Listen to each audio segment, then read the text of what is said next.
Como fizemos referência nos vários dias ou nos dias anteriores, que estamos em volta de uma série de debate especial em volta das grandes potências. Falamos inicialmente da Federação Russa, falamos também da República Popular da China e este domingo é reservado para abordarmos sobre a política externa dos Estados Unidos para o continente africano, a relação que tem com Angola.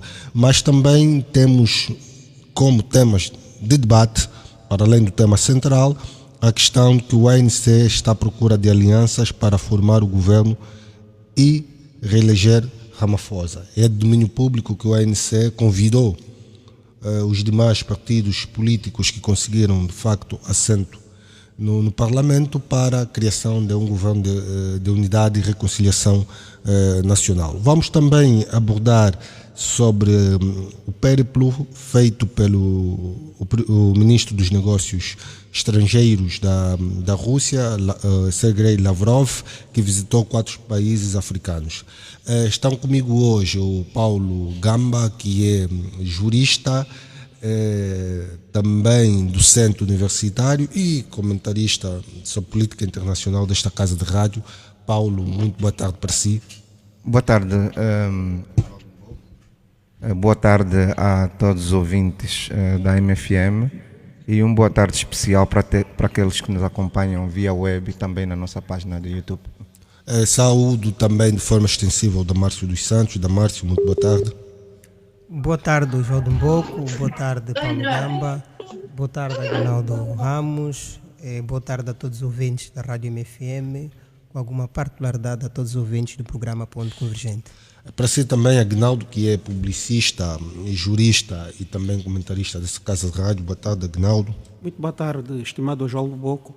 Reiterar aqui, né, o nosso pedido de perdão, porque acabamos praticamente todos chegando um pouco acima do tempo estabelecido.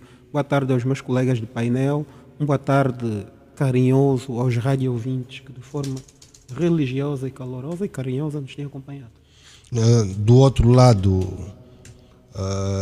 não diria da linha, mas num outro estado, num outro país, está o Lutina Santos, que vai juntar-se a nós pela via WhatsApp. Lutina, muito boa tarde para si. Boa tarde, João de Mboco. Boa tarde aos demais painelistas. Boa tarde extensiva aos nossos ouvintes. Estou aqui na África do Sul e acompanhei, portanto, as eleições. Ainda estamos, portanto, nesse clima de alguma tensão pós-eleitoral, com os resultados que vocês já conhecem. Mas, de qualquer modo, João de Mboco, é um prazer estar aqui com vocês, ou seja, estando do outro lado. Mas é um grande prazer ainda, porque está aí o Paulo Gamba, alguém, enfim, que eu receei, não sabia porque que não estava aparecendo nos últimos programas. Também o Damárcio dos Santos, que, portanto, volta ao programa e é uma alegria hoje podemos olhar o mundo com outros olhos. Ok, obrigado, Lutina. É sempre muito prazeroso as suas intervenções um pouco longas, mas que fazem todo sentido. Os nossos ouvintes, nós temos estado a dizer que os nossos ouvintes têm vez e voz e podem participar do nosso programa mandando mensagem para o terminal 924 75 15 15, volto a repetir, 924 75 15 15, mandando mensagem pela operadora ou também pelo WhatsApp, por ser o mesmo número que se utiliza. Nós estamos também na posição da ZAP, na posição 511 e na DSTV na posição 894. A frequência é 91.7, como já fizemos referência, e estamos diretamente também no YouTube, no canal oficial da Rádio MFM. E como fizemos referência, o nosso debate de hoje, o tema central é sobre a política externa dos Estados Unidos, e a pergunta que eu coloco a todos os painelistas: os Estados Unidos da América é a única potência hegemônica do sistema internacional? Paulo. Pronto, obrigado, Osvaldo Mboco. A sua pergunta ela é muito direta, mas lamento que ela não possa ter uma resposta direta, porque para respondermos a sua pergunta, Precisamos compreender, se me permitir, fazer uns 2 minutos de história. Sinta-se à vontade. Para explicar então como é que surge esta fenomenologia da política externa norte-americana. Precisamos aqui compreender que a política externa norte-americana nasce com a perspectiva de Monroe, né? Tanto que foi o presidente dos Estados Unidos desde 1817 a 1825, que na altura ele pediu ao seu secretário de Estado, o Quincy Adams, para apresentar o reconhecimento das independências latino-americanas no início do século, ou no início da década de 1820. Portanto, este período coincidiu efetivamente com a abolição das revoltas coloniais ao nível da América Latina, incluindo o Brasil. Na altura, este secretário de Estado norte-americano, Joy Adams, ele não apenas aceitou a ordem dada pelo presidente, como também aderiu o reconhecimento das independências de algumas colônias ao nível do continente africano, e a partir daí os políticos e dirigentes norte-americanos estavam cientes de que o interesse presente nos países do sul do continente americano eram os mesmos que os Estados Unidos devia fazer. Portanto, isso aplicava-se com a expulsão dos estrangeiros. Na altura, Monroe, o seu antecessor, refiro-me aqui ao ex-presidente James Madison, tinha deixado claro que os produtores de armas pudessem enviar mercadoria aos líderes rebeldes ao nível dos países que eram ainda colônias na América. E na altura o Congresso acabou apoiando eles, tendo em conta que haviam expressado também o interesse nessas independências. Portanto, nesta altura, o James Monroe era o secretário de Estado que havia notificado os países europeus dos interesses norte-americanos para esta independência. A partir daí, houve um conjunto de levantes, que todos nós sabemos, né? E esta doutrina Monroe fixou-se em 3 princípios fundamentais. O primeiro era a não criação de novas colônias na América, não é? Depois tinha um segundo princípio, que era garantir que não haveria intervenção europeia nos assuntos norte-americanos. E terceiro, havia uma contrapartida da não intervenção americana nos conflitos europeus. Portanto, foi feito esse acordo. Mas é preciso que nós esclareçamos aqui que ainda existe até hoje um debate fervoroso se a doutrina anunciava aos europeus que o continente americano ou o hemisfério ocidental seria circunscrito aos Estados Unidos, ou se a doutrina devia efetivamente ser construído a partir dos elementos históricos e geopolíticos que foram citados e muitas vezes interpretadas durante o século XIX. Agora, respondendo diretamente à sua pergunta, depois dessa nota introdutória histórica, Osvaldo, dizer que não, hoje os Estados Unidos não é a potência hegemônica e não é hoje 2024. Refiro-me aqui a partir do início do milênio, porque foram surgindo e conforme o mundo se está a configurar hoje, podemos estar aqui com condições criadas para que o mundo, tendo em conta os últimos acontecimentos políticos e também militares, entremos num mundo não bipolar, à semelhança do pós-Guerra Fria, mas para um mundo multipolar, tendo em conta que mesmo a partir, só nessa periodicidade de 1990 a 2000, a política externa norte-americana foi marcada por um período para além da unipolaridade, intervenções militares que foram bastante significativas, com focos na guerra contra o terrorismo e promoção do comércio global. Sucede que a partir deste intervalo, depois desse intervalo, ressurge então a Rússia, né? Depois da queda da União das Repúblicas Socialistas Soviéticas, que vinha aí fazer o contrabalanço do bipolarismo entre a polarização do mundo entre o capitalismo e o socialismo,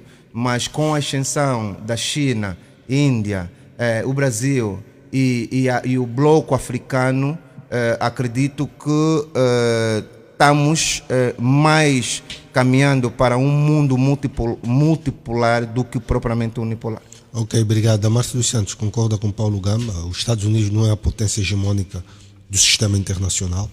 Claramente que os americanos não é a potência hegemônica do sistema internacional, tendo em conta aquilo que Paulo Gamba acabou de apresentar e apresentou muito bem, e chamou-me a atenção. Mas não reúne maiores fatores estratégicos de poder? Reúne de facto grandes fatores de poder que são determinantes para torná-la uma potência hegemônica, mas em função do surgimento de outras potências como a Alemanha, o Japão, que é uma potência emergente asiática, a Índia, a Rússia, a China, e repara que hoje a China é dada como um dos maiores concorrentes comerciais norte-americanos. Eu estava a dizer que, enquanto Paulo falava sobre a política, a doutrina Monroe, uma coisa que chamou muita atenção é relativamente ao destino manifesto, ou seja, não é possível falarmos da política externa americana sem olharmos inicialmente um destino manifesto, e, por conseguinte, a doutrina Monroe, doutrina Truman e, por fim, a doutrina Bush. Essas três doutrinas, portanto, levaram a cabo a política externa norte-americana. E quando falamos de destino manifesto, repara que os americanos, depois da independência, em 1776, eles passaram a entender que foram a nação escolhida por Deus para efetivamente controlar o mundo. De tal modo que criaram aquela política chamada em inglês Big Stick Policy, que tem a origem americana, que significa fale suavemente, mas de que os nossos interesses, os nossos interesses não estejam em perigo. Caso contrário, vamos usar o apelo à força. E depois vem a doutrina Monroe, que foi muito bem explicada pelo Paulo Gamba. Em seguida vem a doutrina Trump. A doutrina Truman é uma doutrina extremamente importante porque jogou um papel preponderante para conseguirmos perceber hoje como é que é dominada a política externa norte-americana. Repara que, dentre os pilares da doutrina Truman, tinha uma política muito interessante, que é a chamada política do cordão sanitário. A política do cordão sanitário nasce no período pós-Segunda Guerra Mundial. O objetivo fundamental baseava em criar estratégia para impedir o expansionismo do socialismo, porque a política do cordão sanitário entendia ou considerava o socialismo como uma doença. E os instrumentos que eram implementados para efetivamente diminuir o expansionismo do socialismo era a questão econômica com a criação do Plano Marshall, acreditada por antigo secretário norte-americano. Aí surgiu o Plano Marshall, surgiu a seca e outros instrumentos políticos que poderiam diminuir a possibilidade do expansionismo socialista. E, no ponto de vista político, surge a questão do impedimento do regime socialista, com destaque a invasão, por exemplo, da Guerra da Coreia de 1953, a questão do Vietnã e depois, por conseguinte, a questão também de Cuba que culminou com as crises de mísseis. E, por fim, a doutrina Bush. A doutrina Bush, que já neste século, sobretudo no período após os atentados da Torre Gêmeas, em 2021, baseava fundamentalmente na guerra do terror, que era o ataque contra o terrorismo, e depois a política do contra-ataque. 2001, Paulo. 2001, muito obrigado. E, por conseguinte, a política do ataque. A política do ataque na doutrina Bush visava fundamentalmente em ter uma política de prevenção, ou seja, diminuirmos a chance dos nossos adversários, de forma que nós salvaguardássemos os nossos interesses e tenhamos uma segurança nacional. Ou seja, permita-me alargar o debate também ao Lutina. Vou já terminar. Termine, a própria política externa, Osvaldo, tal como nós definimos muito bem, ela é um conjunto de objetivos políticos que um determinado Estado almeja alcançar nas suas relações com os demais países do mundo. E toda a política externa, o objetivo fundamental é salvaguardar os interesses nacionais. Eu penso que já há condições de também juntar-se ao debate do Lutina Santos. Não sei se o Lutina consegue me ouvir. Se o Lutina consegue me ouvir, a pergunta é basicamente a mesma.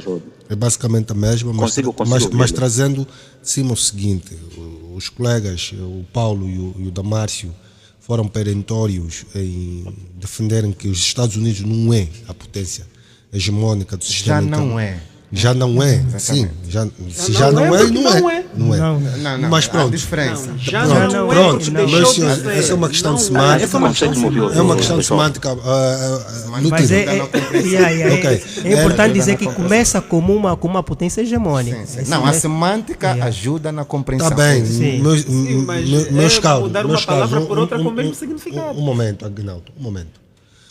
Lutina Santos. Os Valdas conseguem me ouvir, não é? Perfeitamente, Lutina Santos. Consegue me ouvir? Perfeitamente, com tudo que foi aqui dito, que os Estados Unidos já não são a potência hegemônica do sistema internacional, mas se olharmos para os fatores estratégicos do poder, como a questão econômica é a maior economia do mundo, a questão militar é a maior potência militar do mundo, a questão tecnológica também está muito avançado, ainda assim anda na mesma direção com que andou Paulo Gamba e Damárcio dos Santos? Bem, primeiro, Osvaldo, eu respeito, não é? Portanto, as opiniões quer do Paulo, quer do Damárcio dos Santos. A pergunta que colocou aos dois é de facto interessante, não é? Era para saber se os Estados Unidos continuam a ser a potência hegemônica. Bem, a resposta direta não é a única do momento. Então, mas se respondes que não é a única... Até então, sim. Grandes fatores de influência, não é? Porque, não sei se me consegue ouvir, Osvaldo, posso continuar? Perfeitamente. Consigo ouvir perfeitamente, Lutina. Exatamente. E gostaria de congregar a sua resposta na sua pergunta, desculpa cortá-lo, se o Lutina defende que ela não é a única potência hegemônica, então o mundo é o quê? O mundo é multipolar, ou o mundo é bipolar, ou o mundo é unipolar? Olha, hoje podemos falar de um mundo mais ou menos tripolar. Tripolar porque explica. Podemos falar de um mundo mais ou menos tripolar. Porque, enfim, não Quer temos dizer uma o que é com única isso tripolar? potência não temos uma única potência com grandes influências a nível do mundo. Portanto, uma única potência. Mas que nós temos então é multipolar. dentre as várias potências. Então é multipolar. Não, temos...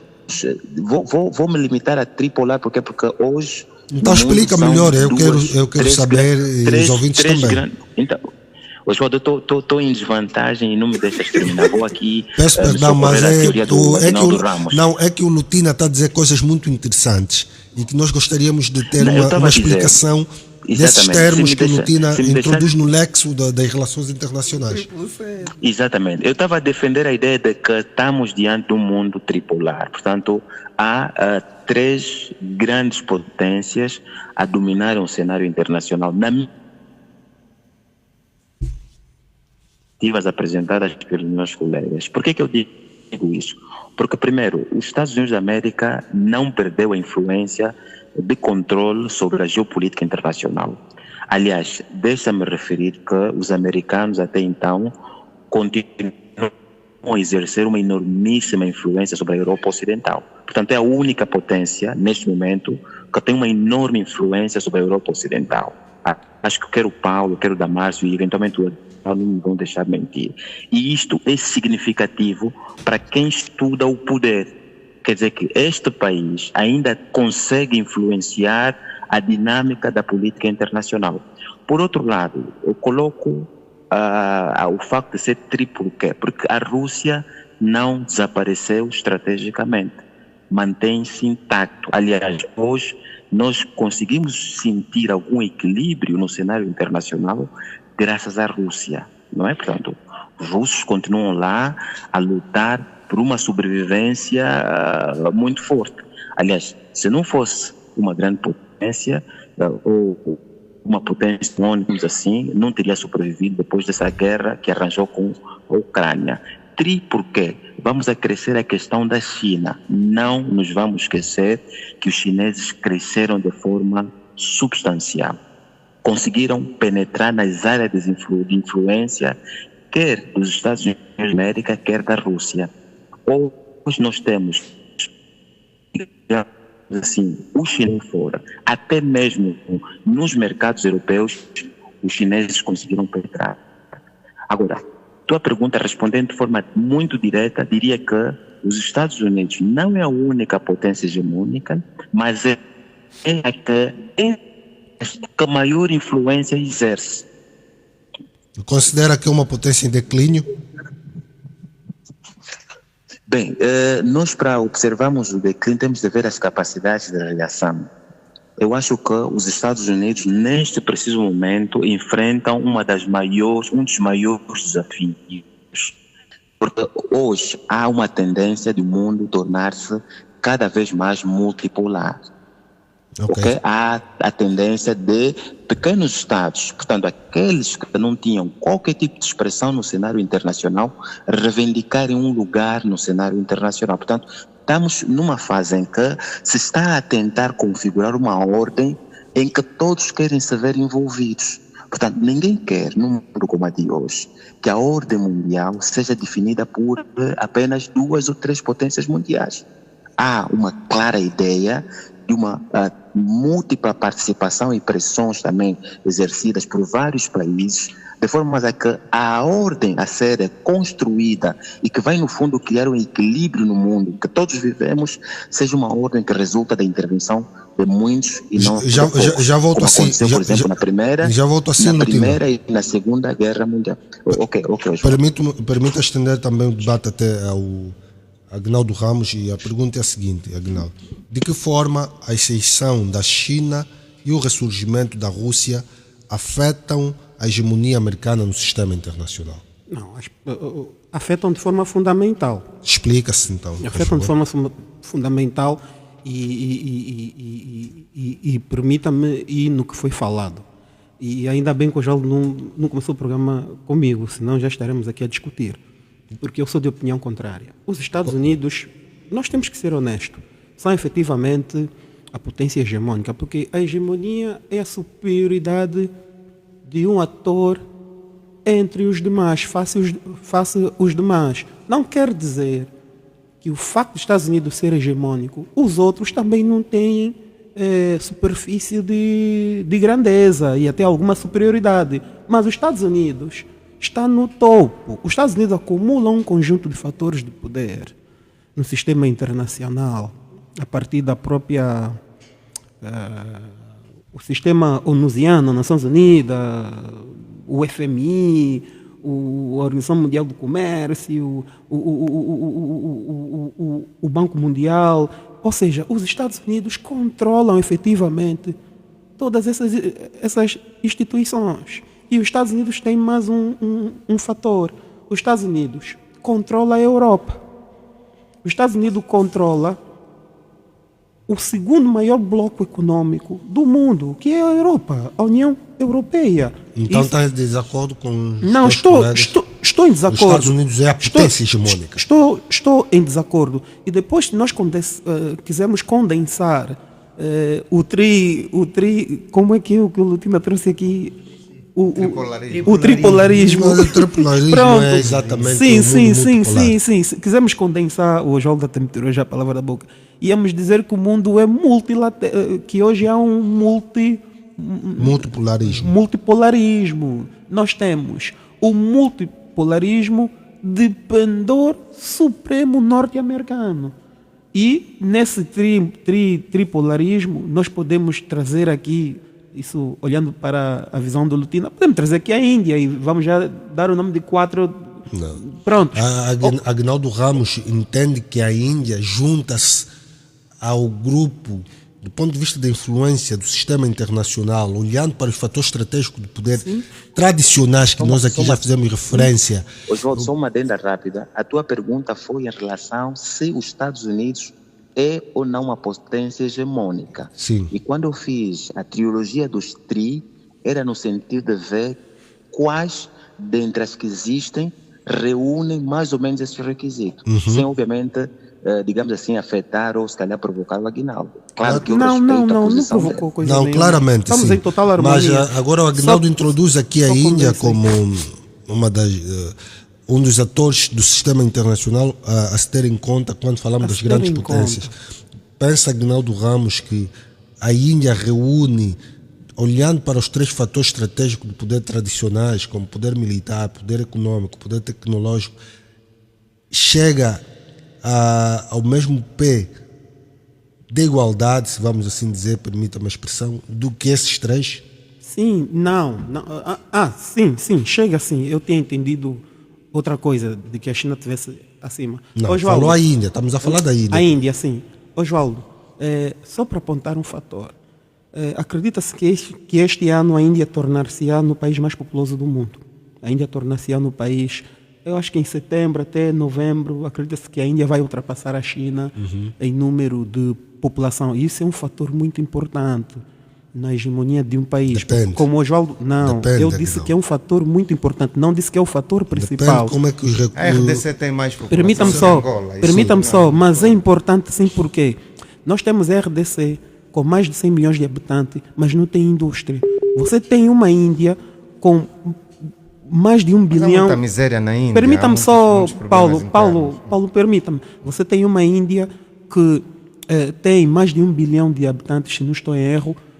Ela bem evoluída no campo tecnológico, bem evoluída no campo econômico, bem evoluída no campo militar. Tanto mais que a Índia hoje disputa influência com a China no Indo-Pacífico, naquela região. É importante nós termos isso em linha de conta. E em termos econômicos, a Índia aparece hoje como o quarto ator econômico mais forte no plano internacional. São fatores de poder, Osvaldo Boco. E não nos esqueçamos que a Índia é uma potência nuclear também, mas, de todo modo, olhando aqui para o fator econômico, a Índia é econômico e militar, a Índia é efetivamente um quarto ator hoje que influencia, sim, o sistema. Principalmente... Mas não respondeu à minha pergunta, Aguinaldo. A minha pergunta foi a seguinte: de que forma o Aguinaldo entende que a ascensão da China e o ressurgimento da Rússia no sistema internacional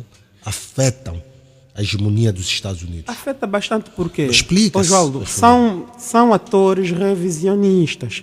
São atores que vêm trazer uma revisão do sistema vigente, do status quo dos Estados Unidos. A China, de forma muito inteligente, descobriu algo que dá um nome assim, um pouco pejorativo, mas nós temos que usá-lo do ponto de vista técnico, do Sul Global. O que é o Sul Global? O Sul Global é onde há mais população do mundo, é onde há mais riqueza do mundo, é onde há mais consumo. Mais riqueza ou mais potencialidade? Falo de riqueza aqui do ponto de vista de potencialidade, claro, Osvaldo, mas que podem ser transformados em poder, em poder. E o Sul Global é onde, curiosamente, existem as áreas de comércio, as zonas de comércio mais importantes do mundo e onde tem os maiores consumidores Então, do Aguinaldo mundo. Ramos, se dizes isso e defendes que os Estados Vou Unidos concluir. continuam a ser a potência hegemónica, gostaria que respondesse o seguinte: como os Estados Unidos, quais são os desafios que os Estados Unidos têm enfrentado e as estratégias que são adotadas para a competição a nível do mundo multipolar? Bem, Osvaldo, o primeiro desafio que os Estados Unidos têm enfrentado é o desafio econômico. Você tem os Estados Unidos que se construíram na base do imperialismo, na base de guerras que penalizaram economicamente muitos Estados Unidos. Fala-se que só no Afeganistão os Estados Unidos gastaram aproximadamente quase 5 trilhões de dólares. Foram 4 trilhões e meio de dólares gastos só pelos Estados Unidos. Você tem os Estados Unidos a fazer todo esse esforço e do outro lado tens a China que, sem fazer guerra, só com o uso da indústria e da diplomacia, atingiu praticamente a paridade face aos Estados Unidos no plano econômico. Essa é a primeira batalha que os Estados Unidos têm. Depois tem a batalha diplomática. Você tem uma China hoje que conseguiu desconstruir uma estratégia norte-americana no Médio Oriente. Donald Trump faz os acordos de Abraão, onde a Arábia Saudita, o Kuwait, associam-se ao plano israelita, mas depois vem a China desfazer esse acordo, faz com que os acordos de Abraão sejam desfeitos e os países do Golfo criam uma aliança diplomática mais alinhada aos interesses daqueles estados e a China. Isso, no plano diplomático, diz muito. Depois, há outros desafios que nós, o Jorge... Não, claramente, porque nós precisamos também que Vamos outras desenvolver, pessoas vamos desenvolver. entram no Vamos debate. desenvolver. Quero um ponto de ordem, faz Sim, favor. Bem, pronto, eu respeitando a opinião do Agnaldo, não é? Pelo fato de não concordar comigo nem com o Paulo de que os americanos não são as únicas potências, a única potência hegemônica no sistema internacional. Pronto, na verdade é preciso termos a capacidade de distinguir entre um Estado direitor do sistema internacional e um Estado hegemônico. Portanto, quando tratamos de Estado direitor, é aquele país que consegue influenciar não só no ponto de vista econômico, do ponto de vista político, diplomático e cultural, a agenda de outros Estados. E os americanos têm essa capacidade em função da própria capacidade política, militar e econômica, social que eles têm. Os outros países também agregam elementos que determinam como potências mundiais. Isso faz com que a ordem mundial hoje não seja hegemônica, seja multipolar, quando está, por exemplo, a Rússia, a China, a Índia, a Alemanha, a própria Itália, que também tem um peso econômico, sobretudo no continente europeu, muito, muito considerável. Mas importa dizer que o único fator determinante não é só o peso econômico, é o peso militar, portanto, a capacidade diplomática e cultural e, sobretudo, a capacidade demográfica e, por fim, a própria... Mas, Damasio Santos, esses elementos todos que acabaste de trazer de cima para justificar a sua abordagem, os Estados Unidos da América reúnem sim. Reúnem. Por de isso forma global, reúnem de forma global, por isso de forma regional. É um Estado direitor do sistema internacional, Ele é mas não uma hegemônico. potência hegemônica. Não, quando é hegemônica... Não, eu disse que o sistema é exatamente. multipolar com o Vamos passar- pendor norte-americano. Mas Não, cá, não. Aguinaldo e o Damasio. Sim, porque Paulo, os faz Estados favor. Unidos- O pendor Sim, norte-americano Paulo, faz ele é um favor. Estado direitor Meus do senhores, sistema internacional. meus senhores. Pronto, Paulo, vamos faz ouvir o favor. Paulo. Nós precisamos compreender aqui 6 fatores para considerarmos uma nação hegemônica. O primeiro é que deve haver uma grande simetria a favor desse Estado para com o outro Estado. Né? Segundo, tem que ter suficiente capacidade para se impor no sistema diante dos concorrentes, né, desse sistema. O outro elemento, ele tem que controlar o acesso às matérias-primas, recursos naturais, capitais e mercados. Né? Esse Estado hegemônico também tem que apresentar vantagens competitivas na produção de bens de alto valor agregado. O quinto elemento, ele tem que gerar uma ideologia aceita por outros Estados, ao qual reflete o status quo. O sexto elemento, ele deve se diferenciar funcionalmente dos outros Estados no sistema e promover a certos bens públicos como segurança, estabilidade financeira e comercial. Agora, o que nós precisamos aqui compreender é que nós estamos de acordo, aliás, a revista Asia Power Index em 2020 tinha feito uma pesquisa onde assumia que os Estados Unidos ainda assumem a liderança na capacidade militar, influência cultural, resiliência em redes de defesa, mas também essa mesma revista Power Index de 2020 reforçou que os Estados Unidos ficam atrás em 4 parâmetros, nomeadamente recursos econômicos, recursos futurísticos, relações econômicas e influência diplomática. Agora, em 2021, houve um inquérito feito nos Estados Unidos, que foi liderado pelo Jeffrey Chase, que foi um dos maiores economistas norte-americanos, onde 79% dos cidadãos americanos, acreditam que a América está caindo, né, que eles utilizaram esse termo, Então é uma o potência em failing declínio. part. Sim. Pronto, Na sua perspectiva, é uma potência de declínio. é assim, a ideia de nós confirmarmos que os Estados Unidos não é o único hegemônico, não tem só a ver com a queda do Império Norte-Americano, mas com a ascensão de outros. Ou seja, isso é como se o Oswaldo estivesse numa corrida, né? E estivesse na primeira linha, e tem 4 atrás que também estão na primeira linha. Ou seja, há uma diferença entre o Oswaldo na primeira linha, à frente dos 4, e há uma outra diferença entre o Oswaldo na primeira linha com os 4. Não, mas Paulo, se tem 4 atrás, não estão na primeira linha. Estão a aproximar-se da primeira linha. Acho que não percebeu a minha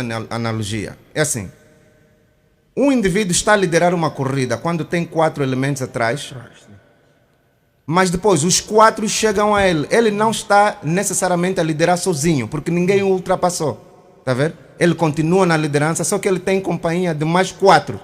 Ou seja, quer dizer que ele não é hegemônico. Mas ele é que está à frente. A probabilidade... Não, ele é um dos... Né? A probabilidade dele vencer é inferior àquele que tinha...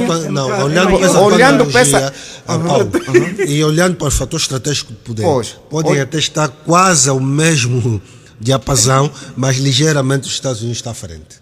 Pelo menos os dados nos demonstram isso. Pelo que eu disse, né, na minha primeira intervenção, é que estamos de acordo, Osvaldo, que os Estados Unidos assumem a liderança na capacidade militar, isso é indiscutível. A influência cultural é indiscutível. Resiliência e redes de defesa é indiscutível. A questão econômica mas precisamos não, a questão econômica não, porque se nós olharmos... Mas é a maior economia. Não, mas atenção, a maior economia. Atenção. Se nós olharmos para os relatórios que nós temos temos em nossa posse, nós chegaremos à conclusão que em 2014 a China, por exemplo, ultrapassou o PIB dos Estados Unidos no que concerne a prioridade do poder de compra e tornou-se a maior potência econômica nessa métrica de PIB por poder de compra. Tá bom, e no geral? Diga? E no geral? Não, eu estou a falar de fatores, porque se eu falar no geral, eu não posso fazer uma abordagem... Nós chamamos no direito cúmulo, faz o cúmulo. Tá bem, mas eu não estou Paulo, cúmulo eu não posso fazer uma faz. abordagem no geral, porque se eu fizer uma abordagem no geral, eu estarei em acordo consigo de que existe uma única potência hegemônica.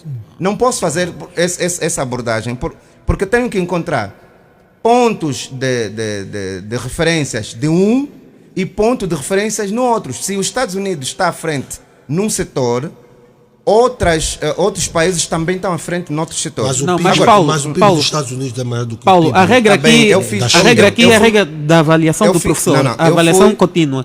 Eu vou avaliando os alunos, depois no fim vamos ver qual é o aluno que tem mais ponto. É normal outro aluno desenvolver naquele ponto, mas tem sempre aqueles alunos que têm mais ponto na minha cardaneta. Preciso esclarecer aqui para que os nossos ouvintes, para que nós não enganemos os nossos ouvintes. Sim. Eu, quando falei do PIB, não falei do PIB per capita, nem do PIB global. Eu falei do PIB de paridade do poder de compra. Sim. Ou seja, a China ultrapassou os Estados Unidos desde 2014, o que significa que a desigualdade na China é inferior em relação aos Estados Unidos. Pronto. Mas agora, um ponto só já ganhou. Pois, a outra questão. Em 2020, eu estou a falar de pontos que países superaram os Estados Unidos para poder encontrar o ponto de equilíbrio. Mas, Paulo, nós temos que olhar os fatores. Mas isto é um fator, Aguinaldo. Não, Paulo. Ouça esse fator. O fator da parceria regional econômica abrangente. O maior bloco de livre comércio do mundo está a ser liderado por quem? Pelos Estados Unidos? Não, pela China. Aliás, você falou do Sul global. E isso que você abordou no Sul global foi também confirmado pela revista Time Magazine, que é uma revista americana, né? Não é uma revista da Europa, não é da África, nem sequer da Ásia, é uma revista americana.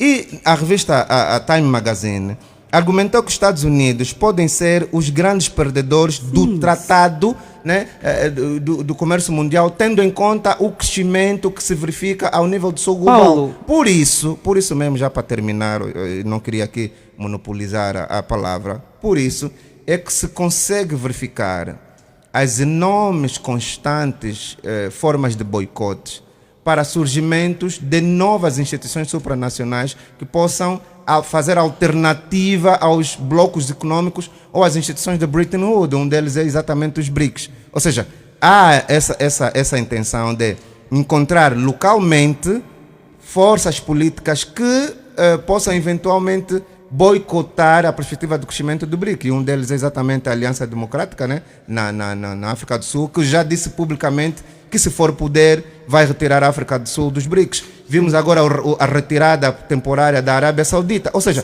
e a Arábia Saudita é um aliado estratégico dos Estados Unidos. Portanto, eu penso Mas não te esqueça que a Arábia Saudita também é aliado estratégico dos BRICS. A Arábia Saudita Mas entrou para os BRICS e está a lutar para entrar na Organização de Cooperação de Xangai. Esta informação já é oficial. A Arábia Saudita suspendeu temporariamente a sua entrada aos BRICS.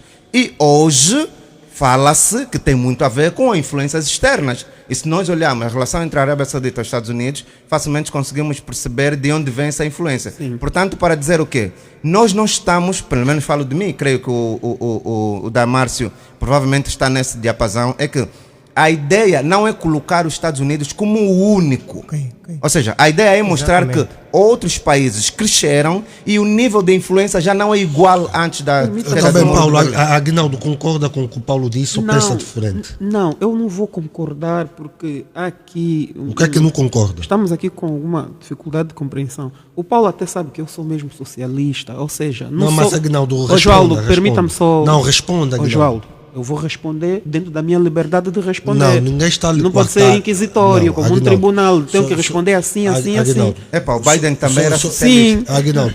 Quem era socialista? Só um minuto. Não, eu sou socialista verdadeiro, camarada. Eu sou um socialista puro. Puro. De sangue, osso, carne e alma. Mas permita-me só, João. Eu não sou um grande simpatizante dos nórdicos, dos transatlânticos. Então, isso para dizer ao Paulo que eu não estou aqui a defender nada nem ninguém. Paulo, nós estamos com um problema só de interpretação. Eu não estou a dizer que os Estados Unidos é o único nessa balança. É o que pareceu. Não, por isso que eu disse, é o que pareceu, mas não é. Mas não é. Retrate-se, por favor. Senhores, ficam calmos. Vocês dois estados calmos. Deixem-me falar, por favor. Vamos centralizar o debate. O que é importante reter aqui e que é líquido é que há um sistema com múltipla influência do ponto de vista de poder. E hoje são 4, bem definidos. Estados Unidos à frente, China ao lado, a seguir a Rússia e a Índia. Mas quem está no topo são os Estados Unidos. Numa perspectiva aqui de comparação. Eles todos têm poder, têm influência. Têm poder e têm influência. São coisas distintas. Vocês de relações internacionais sabem disso melhor do que eu. Mas quem está no topo são os Estados Unidos. Paulo, o sul global se pegar, acabou os Estados Unidos e a Europa. Todo mundo sabe disso. É só ver o que se passou no Níger, a influência que teve no setor energético francês. Nós sabemos disso. Se a questão do sul global pegar, acabou os Estados Unidos. E os Estados Unidos também têm consciência disso. E já estão a ajuizar uma estratégia especial para países do sul global, principalmente a África. Se tivermos tempo, eu vou desenvolver um pouco. Oswaldo, eu na parte histórica dos Estados Unidos, eu preparei aqui uma coisita. E infelizmente eu acho que tu seres efetivamente injustiçado. Não é uma questão de ser injustiçado, Lutina, e eu explico com alguma perfeição. Eu penso que há aqui não, deixa-me só terminar. Eu quis deixar o Aguinaldo terminar para fazer aqui uma observação. Nós estamos a falar para um vasto auditório. Há questões que, ao meu entender, não estão na nossa discussão central. Não precisamos trazer na abordagem, porque estamos a perder tempo e depois queremos correr com o tempo. Se nós sermos centralizados e objetivos, telegráficos e profundo, vamos ganhar muito mais tempo e vamos fazer um debate melhor. Concordo. Ok. Lutina Santos, quer intervir nesse assunto ou tem uma outra coisa? Porque eu gostaria de lhe colocar uma pergunta, Lutina. Lutina, penso que perdemos o Lutina. Então, Aguinaldo Ramos, de forma rápida, o que trouxe para partilhar com os ouvintes. Não, eu vou tentar ser um pouco rápido. Era só explicar o seguinte. Os Estados Unidos começam como um Estado colonizado. Ou seja, colonos europeus sentiram-se colonizados pelos seus ascendentes europeus. Falamos aqui principalmente da Inglaterra e da Escócia, principalmente da Inglaterra. Depois da sua independência, os Estados Unidos se tornaram colonizadores da América. Vamos aqui falar sobretudo da América do Sul. A doutrina Monroe é uma coisa que se explora pouco. A doutrina Monroe tem a sua gênese no pensamento de Thomas Jefferson, que entende de que os Estados Unidos têm um hemisfério só para si, principalmente um continente, todo um continente. E é aí que os Estados Unidos começam um conjunto de ocupações. Ocupam Cuba, ocupam a Nicarágua, o Haiti, a República Dominicana, ocupam o Mar do Caribe e avançam muito para o oeste dos Estados Unidos, principalmente no México. Ficam com metade, 50% do território mexicano, na chamada Guerra México-Estados Unidos, retirando ao México o direito natural de se tornar no país mais rico do mundo e no país mais rico da América do Sul. Mas os Estados Unidos não pararam. Depois, os Estados Unidos enviam tropas para a Rússia. É uma coisa que pouca gente fala. Enviaram cerca de 7 a 8 mil homens para a Rússia na Revolução, na Guerra Civil Russa. Mas o Lenin, com muita sabedoria, conseguiu desbaratar a tropa norte-americana.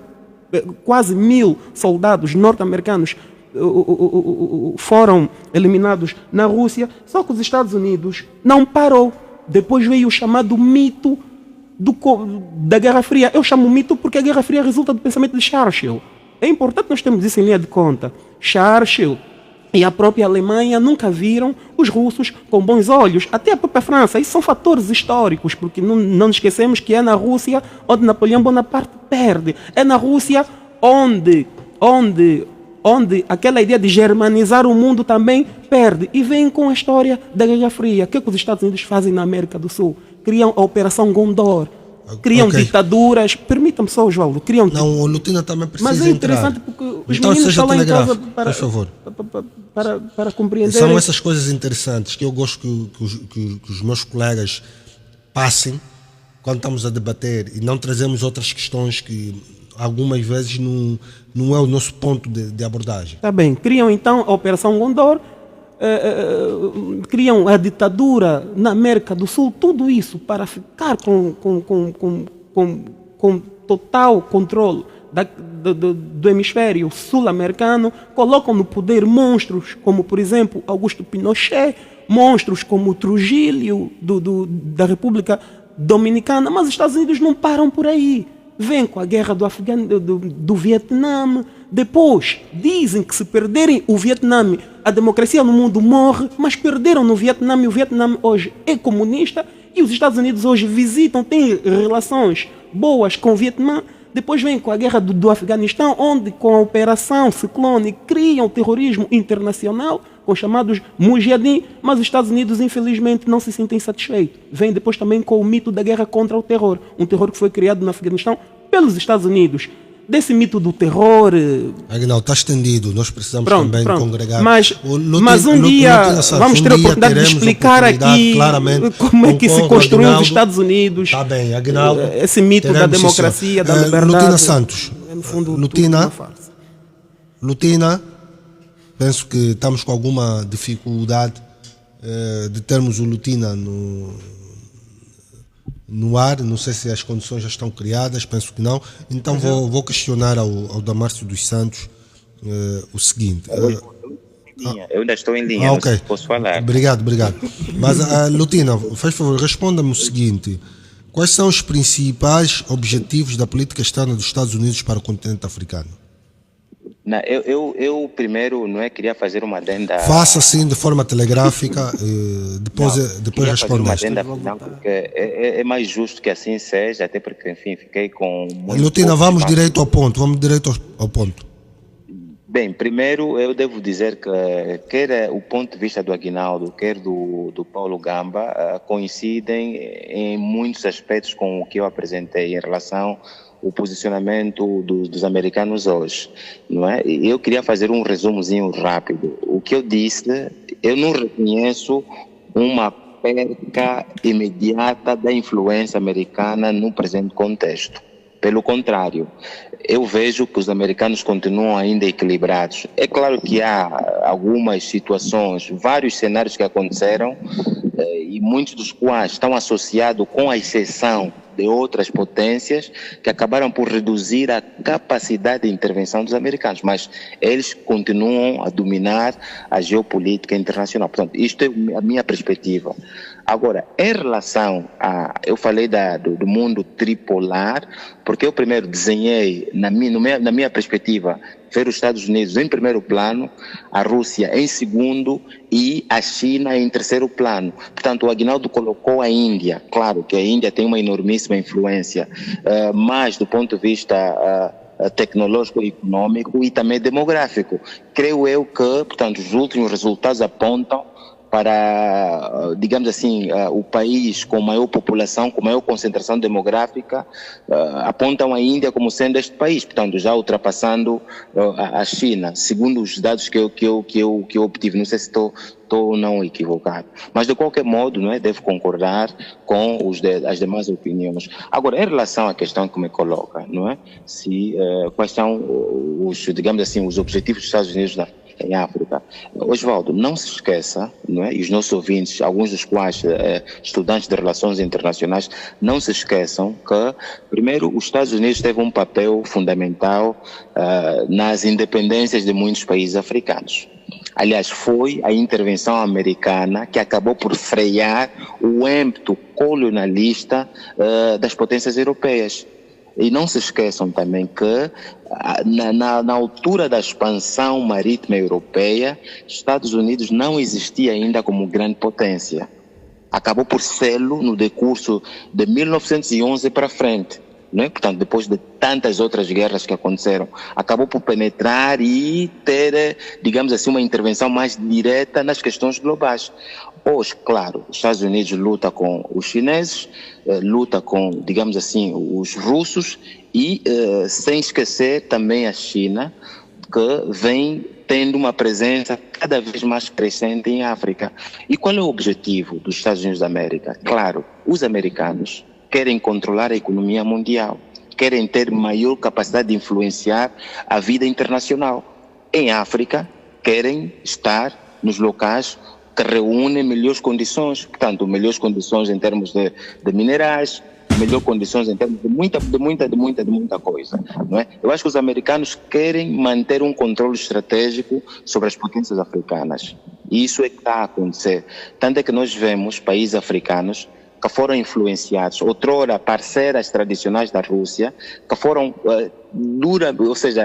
diretamente influenciados a ter uma política de vamos lá ver se pode ou não pode ser com os russos, não é? Os Estados Unidos estão a influenciaram muitos outros países a tentarem, digamos assim, alterar o posicionamento em relações bilaterais que têm com aquele país do leste europeu. Eu acho que o objetivo central mesmo é dominar o mercado africano. Porque nós vemos, por exemplo, os Estados Unidos diz que há um país que é o parceiro mais importante, diz a outro também que é o parceiro mais importante, mas no fundo o que interessa aos americanos é controlar. Controlar por quê? Porque neste momento em que nós falamos da questão do tripolarismo, ressalta, digamos assim... Vai ficar Trípoli ou sim, eu vou insistir com essa tese. Essa tese é minha, não é? Portanto, eu vou insistir porque eu acho que Está bem, Lutino, está bem, entendemos. Persiga na direção. Posso continuar? Pode sim, senhora. Aqui, por exemplo, eu gostaria, aqui uma nossa ouvinte, a Indira Wakaneng, pergunta o seguinte: será que os Estados Unidos conseguirá impactar a África e tirar a China dos maiores investidores em África? Osvaldo, é uma pergunta da Indira. Eu queria ser um pouquinho mais academicista, não é? Avaliar as coisas em função da minha área de formação. Porque assim, nós olhamos o poder e olhamos os fatores do poder, ou seja, nós temos de ver até que ponto um determinado país tem capacidade ou não de influenciar a política mundial. Não é? E se nós tivermos de olhar para isso... Nosso companheiro Ilon Costa diz o seguinte: estamos num sistema multipolar, com os Estados Unidos ao centro, os demais são a Rússia, a China e a União Europeia e a Índia e o Brasil. Agora, Osvaldo, eu não sou daqueles que monopolizam o espaço. Vou fazer uma única intervenção e vou dar a palavra aos demais. Portanto, vou manter a minha ideia em relação ao TRI, não é? E respeito o que os demais pensam.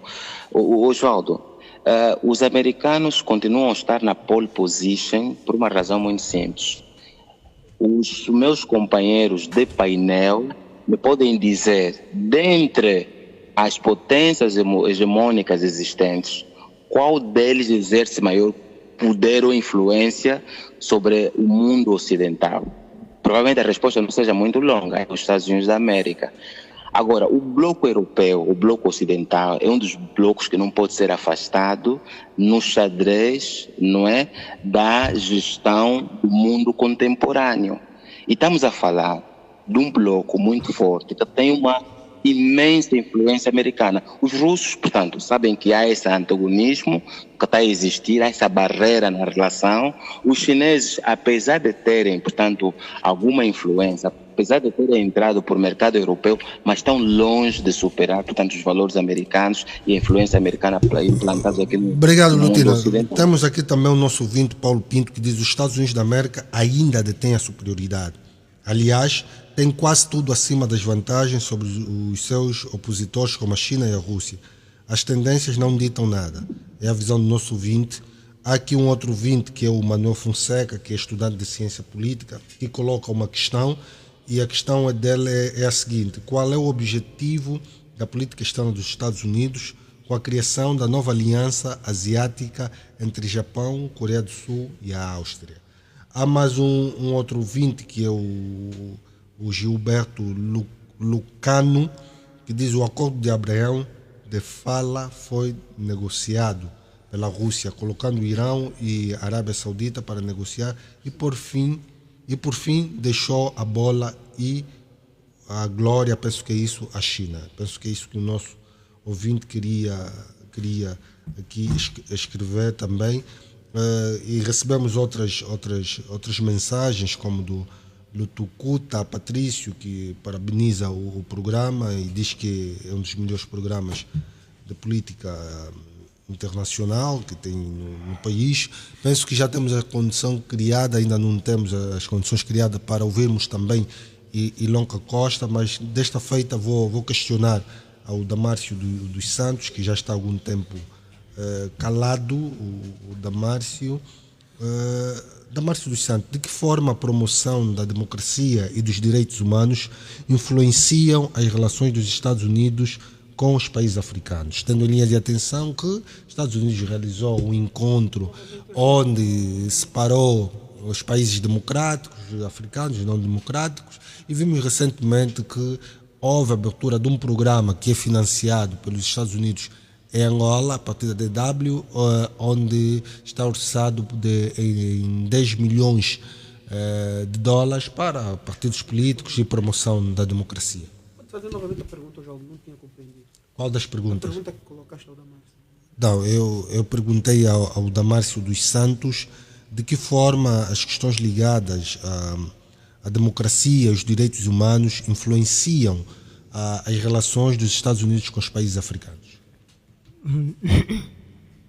Bem, a democracia até então tem sido, digamos, forma de uma bandeira da política externa norte-americana, sobretudo na tentativa de diminuir o expansionismo e o socialismo. E se olharmos de forma muito cuidadosa na doutrina Truman, que eu, na minha introdução, fiz referência, a política do cordão sanitária visava fundamentalmente isso. Do ponto de vista da política americana externa, era essencialmente afastar o regime socialista de forma à implementação do regime democrático. Portanto, todos os países que adotam um regime democrático, os americanos até então olham como se fossem os seus parceiros, tal como eu disse, a democracia é basicamente espelho da política norte-americana. Mas isso nem sempre foi assim, Damárcio, né?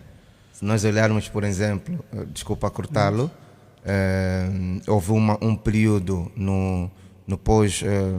ainda no período da Guerra Fria, onde a condição sine qua non para que um Estado fosse aliado dos Estados Unidos era apenas declarar-se abertamente anticomunista, né? Não importa se o regime fosse déspota, ou não. E nós vimos aqui no Congo Democrático, por exemplo, né? Aliás, os Estados Unidos sempre apoiaram a África do Sul do apartheid. Não, muito distante. Né? Vamos para a Arábia Não, Saudita, aí, que é uma das maiores ditaduras do mundo, violadora de direitos humanos, mas é um parceiro dos norte-americanos. Mesmo no hoje, Médio Oriente. a Arábia Saudita, por exemplo, não é um Estado regime muito democrático. mais duro que o É uma norte-coreano. monarquia, é uma Ninguém fala monarquia, disso. uma monarquia Absoluta. absoluta e ditatorial. E ditatorial. O que acontece é o Ninguém seguinte, fala. a política externa norte-americana, ela é orientada em função dos próprios interesses dos Estados que ele vai olhar como parceiro.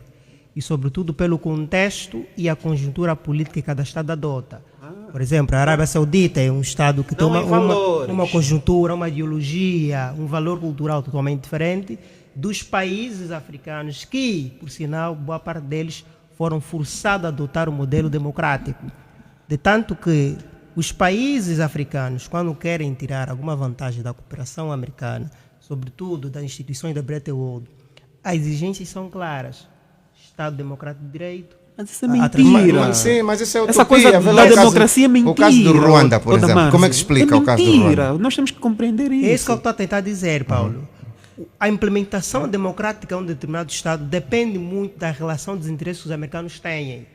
A maneira como os americanos vão traçar a sua política externa, ou vão orientar a sua política externa. Em função dos interesses Ruanda, dos na norte-americanos. Arábia Saudita, em Angola, outro país qualquer africano, são totalmente diferenciados. Porque a Arábia Saudita é de facto, Sim, eu também vou. é de facto um Vou país guardar que tem um valor e uma cultura, uma ideologia política totalmente diferente. Os americanos aí veem a Arábia Saudita com outros interesses. Claro, na Arábia Saudita é o que? Salvaguardar os seus próprios interesses no Médio Oriente, diferentemente da África. E não propriamente Os valores. países africanos, sim, os países africanos, como é o caso do Ruanda, os americanos têm outro interesse nele. Os americanos olham o Ruanda com os interesses totalmente diferentes de Moçambique, totalmente diferente de Angola. Para os países mais medianos, os países africanos, sobretudo os países dos PMAs, os americanos exigem que esses países têm que adotar um modelo democrático, porque esses países, antes ou depois do período da Guerra Fria, foram esforçados. Mas o Congo não era disse, democrático. Paulo Gamba, concorda com a intervenção do Damárcio Nem o Ruanda. para estendermos também a abordagem... Depende do contexto, Meus senhores, até calma. Para estendermos também a abordagem ao Ilonka Costa. Faz favor, Paulo. Não, eu não concordo, tendo em conta os vários exemplos que nós... Eu penso que a última abordagem do Damárcio, eu acho que conseguiu esclarecer que então a perspectiva não são os valores democráticos propriamente dito, é o interesse americano naquela região, porque nós temos vários... Olha, quem olha para o Djibouti, um país aqui do Corno da África, onde as últimas eleições, penso que de 2021, né, o seu presidente ganhou com 99%, né, de votos. E o Djibouti está nos 5 países, nos 5 piores países da África em termos de índice de desenvolvimento humano, e aparece todos os anos na Transparência Internacional como Estado que viola direitos e liberdades, e não há instituições que dão garantia aos cidadãos. Né? Entretanto, os Estados Unidos têm uma relação muito próxima com esse país, inclusive tem lá uma base militar. Né? Depois temos o caso do Ruanda, por exemplo, né? Onde a FPR, desde 2000 que chegou ao poder, já lá se vão 24 anos, né? 24 anos com o mesmo presidente.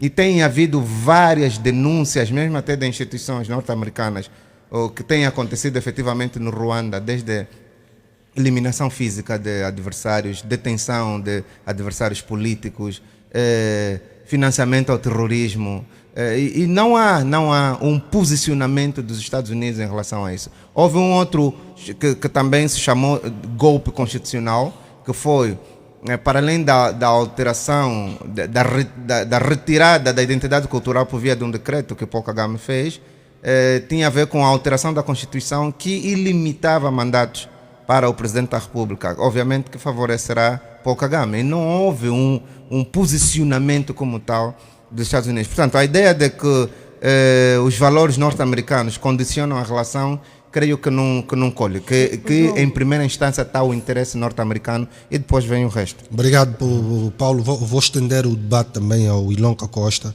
que tem pouco menos de 10 minutos para fazer a sua intervenção. Ilonka, não sei se consegue nos ouvir. Se consegue. Eu consigo ouvir. Sim, há aqui uma pergunta de um ouvinte. Pergunta não diria, mas o Domingos Pedro, o ouvinte, diz o seguinte: que os Estados Unidos nunca deixará de ser a única e a maior potência mundial. Os babilônios. Faz favor, Ilonka. E os egípcios também diriam. É curioso. Os romanos também. Silêncio. Sim. Permitam, por favor. Faz favor. É curioso essa colocação do ouvinte, porque se nós olharmos naquilo que são os fatores do poder hoje em dia dos Estados, não é? Os Estados Unidos é aquele que reúne quase que na totalidade todos esses fatores de poder. É normal que a gente continue a ver os Estados Unidos 20, 30, 50 anos como a única potência, não é, capaz de influenciar o que quer que seja no mundo. Mas devemos ter em conta que neste sistema multipolar que nós vivemos hoje, temos outros atores que também têm enormes capacidades de influenciar o mundo, não é? Mas aquilo que nós estamos a discutir hoje aí no programa, que é a política externa norte-americana, durante o período da presidência Obama, vamos dizer assim, um revés do ponto de vista estratégico, porque houve uma certa detração de Obama para impor aquilo que era o poder norte-americano no mundo.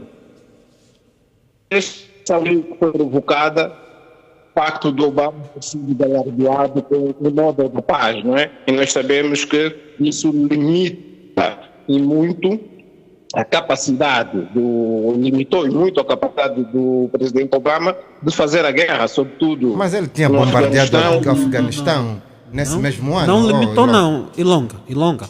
O presidente Obama, quando Ilonka, permita-me só 30 segundos. O presidente Obama, quando assume o poder, há guerras que não existiam.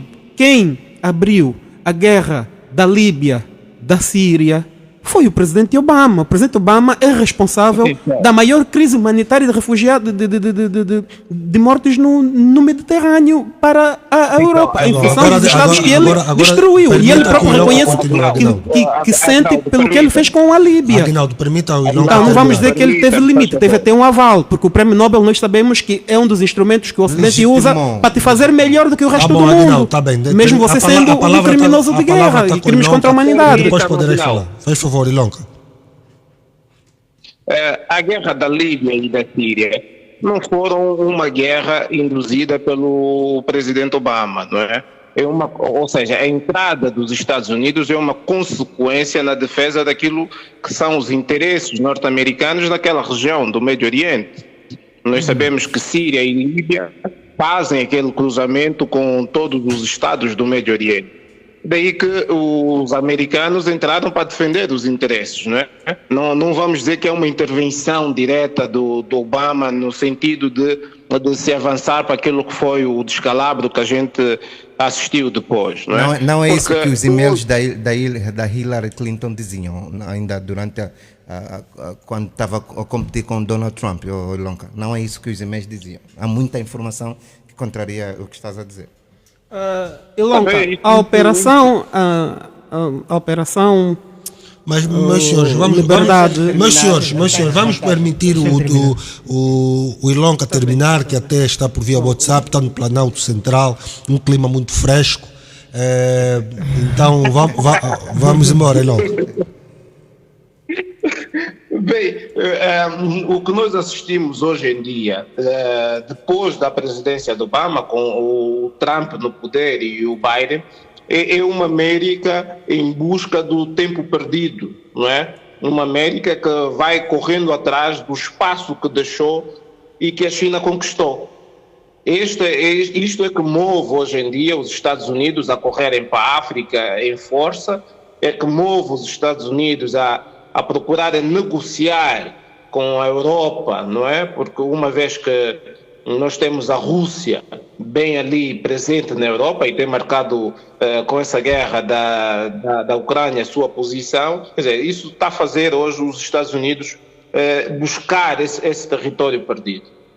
Mas, infelizmente, os norte-americanos, os chineses já conseguiram consolidar grande parte do seu poder, graças à sua política de não ingerência nos Estados ou nos assuntos internos dos Estados africanos. Agora, responda-me, Ilonka Costa, na sua opinião, quais são as estratégias que os Estados Unidos da América têm estado a utilizar para contrabalançar a crescente influência da China em África, especialmente através da iniciativa Cinturão e Rota da China, que nós falamos no debate passado? Bem, no fundo aquilo que é visível hoje em dia nos Estados Unidos é uma tentativa de aproximação da África através de incentivos econômicos e financeiros, não é? Que vai dando a alguns Estados, procurando maximizar a relação que já tem com alguns estados aqui no nosso continente, estados inclusive onde tem bases militares, daí que creio que foi o Paulo falava que a China tem, há estados em que não há democracia, mas aparecem constantemente como sendo estados democráticos. Quer dizer, há uma multiplicidade de recursos que os Estados Unidos têm usado, inclusive a diplomacia, não é? Que é um dos principais elementos de ligação entre os Estados. Eu penso que muito daquilo que é a política norte-americana nesse momento passa sobretudo com a aproximação de questões econômicas, o financiamento ao desenvolvimento de alguns Estados, embora, como nós sabemos, impondo algumas condições, não é? Ok, obrigado. Vou para o Agnaldo Ramos agora. Agnaldo, vamos entrar do ponto de vista prático nessa última parte, abordar sobre a relação dos Estados Unidos da América com Angola. Claramente que falamos muito desta relação quando o presidente João Lourenço foi recebido pelo presidente Joe Biden. Que balanço lhe oferece fazer de lá para cá, do ponto de vista da nossa relação com os Estados Unidos? É um balanço positivo na parte teórica, mas na parte prática o balanço é negativo. Mas antes vou fazer então explica o positivo, depois o negativo. Eu vou já explicar, permita-me só fazer aqui uma correção. A operação Amanhecer da Odisseia, de 19 de março de 2011, foi a operação em que o presidente Obama, eu lembro, naquele dia ele estava no Brasil, quando ele autorizou os Estados Unidos a atacar e destruir a Líbia. O objetivo foi qual é? O subterfúgio é que foram defender direitos humanos de civis que estavam a ser mortos pelo regime de Gaddafi. Não, exclusão aérea, aí já é a questão da OTAN, porque foram várias operações. Foram cerca de 3 operações, de uma só vez, lideradas pelos Estados Unidos. Foi defender a vida de civis, direitos humanos, como o genocídio que está se passando na Palestina. Aí os americanos são cegos para os direitos humanos. Qual é o objetivo? Era diluir a influência da Rússia na África do Norte, principalmente, e no Médio Oriente. Por isso é que houve também a operação da Síria, com o mesmo subterfúgio. Mas depois, com calma, e se calhar no outro programa nós vamos desenvolver isso aqui melhor com a presença do camarada Ilonka. Agora, relações Estados Unidos-Angola. Do ponto de vista teórico, nice. O presidente Biden fala até que Angola é o país mais importante. Mas como é que para a África? Que é boa. Mas como é que avalia a recessão do chefe de Estado do Quênia? Aquelas obras militares. É aí que nós, no mundo das palavras, é tudo muito, muito bonito. É um caucasiano a ludibriar um africano. Tenho que ser honesto. Porque o presidente norte-americano ludibriou o nosso presidente quando diz que Angola é o país mais importante. Não mas é, na sua opinião? Não é, porque depois com o Quênia mudou. O Quênia passou a ser o aliado principal dos Estados Unidos em África. Como é que eu sou mais importante e o outro que é o aliado principal? E depois na prática, Osvaldo, eu não gosto muito de me ater a esses detalhes, a forma de receber o outro, a forma do outro sentar e falar. Eu acho que isso é tentar ofender as pessoas e eu não gosto muito de me apegar àquilo. Mas eu vou falar em termos práticos. O que é que os Estados Unidos, desde há 1 ano, praticamente, o presidente João Lourenço esteve lá, investiu o que em Angola? O que é que nós vimos? Em termos práticos, nada. O que nós estamos a ver são investimentos dos Estados Unidos, primeiro no setor da transição energética, de energia convencional para a energia solar. Essa transição deve ficar sob nossa responsabilidade, porque não é essa a nossa prioridade agora, mas é onde os americanos estão a investir bastante. Por quê? Para que nós nos desvirtuemos do nosso foco em explorar petróleo e explorar outras riquezas. Depois são investimentos no corredor de Lobito para atender o quê? Os interesses dos norte-americanos. Questão da divisa, da correspondência bancária, estas questões efetivamente importantes e que iam mudar a vida dos angolanos. Nós não estamos a ver os Estados Unidos a apostarem. Por quê? Porque os Estados Unidos, eu digo e vou repetir, nós temos que ter muito cuidado a estabelecer relações estratégicas com os Estados Unidos. Por quê? Porque os Estados Unidos, Oswaldo, são dos poucos Estados no mundo, isso olha-se mais nos Estados Unidos e nos europeus, que dizem ao Oswaldo que eu sou teu aliado, mas ao mesmo tempo estão a potenciar os teus inimigos, no sentido de criar o caos, no sentido de te chantagear e destruir-te. Os Estados Unidos têm essa característica. Eu não vou contar aqui a história do Saddam Hussein, não vou contar aqui a história do Noriega, não vou entrar nesses meandros, e não vou contar a história também da nossa guerra civil, onde nós vimos o que os norte-americanos fizeram, e mais, eles criaram, eles aproveitaram-se do Dr. Jonas Meyer Savimbi e no fim simplesmente eliminaram, porque entenderam que ele já não era útil para os Estados Unidos. Nós temos que ter muito cuidado com os Estados Unidos. Então quais são os principais interesses dos Estados Unidos em Angola? Não, os interesses dos Estados Unidos em Angola, primeiro, interesses que têm que ver com fatores energéticos e fatores de plataformas de transporte continental.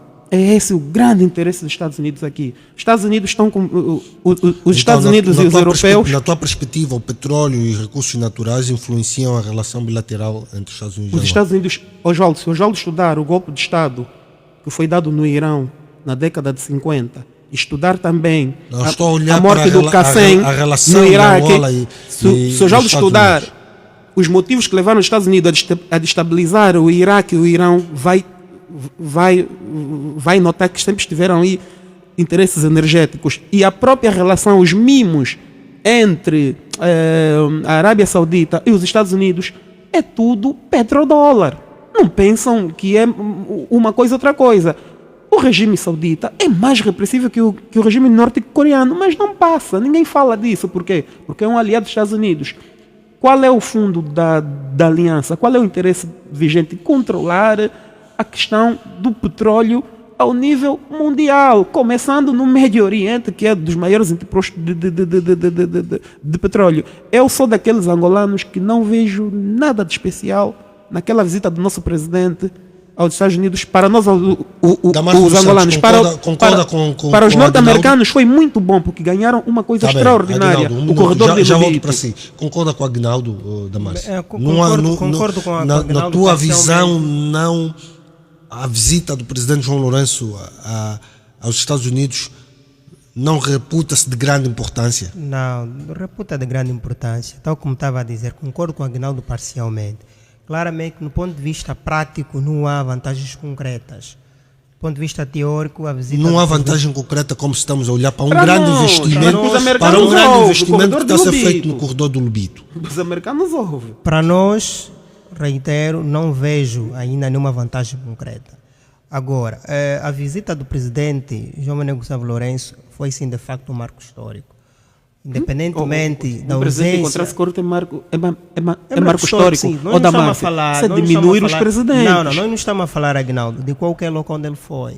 A Sala Oval é um dos locais históricos que muito foi decidido situações difíceis no sistema internacional. Vamos deixar de ser pequenos no pensamento. Senão a África não vai evoluir. Não é pequeno. Não fala isso, Quantos presidentes africanos já estiveram naquela João Lourenço é um presidente da República, é um chefe de Estado. Joe Biden também é um chefe de Estado. Não, Damárcio. E nós não temos relações antagônicas com os Estados Unidos. Desde 94, não é? Que nós temos uma relação saudável. Não, é histórico. Por quê? Porque nós se ajuda cada vez para os nossos Aguinaldo, ouvintes Assim, ouvirem. África não Não, evolui, não, Damares. não, Aguinaldo, deixa Deixa-me o Damares terminar, Sem depois pode intelectual, rebater. Damares. Aguinaldo Aguinaldo, também. nosso nível, nosso patamar. Aguinaldo. Posso falar? E é isso que estão a Posso influenciar falar? o nosso presidente. Posso É isso falar, que estão a Aguinaldo? colocar na cabeça Posso do falar, nosso chefe Aguinaldo? de Estado. Posso falar, Aguinaldo? Que é histórico, ir ter com os americanos, fazer isso.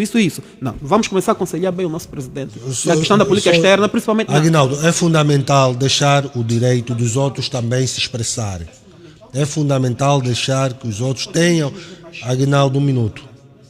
1 minuto, Aguinaldo. Aguinaldo tem que ter. Não, Aguinaldo, tem que perceber o seguinte: todos aqui têm vez e voz. Nós temos que saber respeitar a opinião dos outros, mesmo quando somos contrários. E temos que deixar a liberdade dos outros também se pronunciarem. Porque isso é um debate, não é um monólogo. Faz favor, Damares. Estava a dizer que, no ponto de vista prático, a meu ver, não há ainda realizações concretas. Mas é sim, de facto, uma realização significativa o encontro que o presidente teve na Sala Oval. E eu vou novamente reiterar aqui: a Sala Oval não é qualquer lugar. É um local onde discutiu-se e decidiu-se. O nosso palácio presidencial Deixa é qualquer falar. lugar. Aguinaldo, assim é difícil fazer um debate. Pelo amor de Deus, Não, Vais Aguinaldo, falar, Sala Aguinaldo, Oval. vais ter um momento de fazer uma réplica. Aguinaldo, vai ter o teu minuto. Portanto, tal como estava a dizer, é um local onde decidiu-se e discutiu-se situações extremamente difíceis da agenda mundial. São poucos países, poucos estadistas africanos que lá estiveram. Mas eu quero que olhe Por para a outro nossa lado, relação. É isso que eu estou a dizer. Faz favor. A pergunta que o João me colocou, se de facto a presença do João Lourenço significasse alguma coisa, estou a responder. Portanto, são poucos países africanos ou poucos estadistas que tiveram essa possibilidade. Eu não estou a diminuir ou comparar os estadistas. Nós estamos a olhar Estado para o Estado. Cada Estado tem posições diferentes no sistema internacional. Um tem maior capacidade de influenciar a agenda do outro, o outro não tem. Naturalmente, sem desprimor do nosso país, Angola, do ponto de vista do sistema internacional, não tem a mesma capacidade de influenciar a agenda do outro Estado que os Estados Unidos da América. Vamos alargar o Logo, debate. torna, sim, de facto, um marco importante, o presidente João Lourenço estar ali para efetivamente discutir Obrigado, a nossa Márcio. agenda da política externa. Quero ouvir também o Paulo quanto a esse assunto, mas também o Paulo entender que tudo foi dito, tem outra questão para Não, colocar eu por ao Paulo. acaso ia dizer isso, mas é necessário replicar o que o Damares falou. Eu respeito obviamente a opinião do Damárcio, mas eu fico triste ouvir o Damárcio dizer. Por que está triste?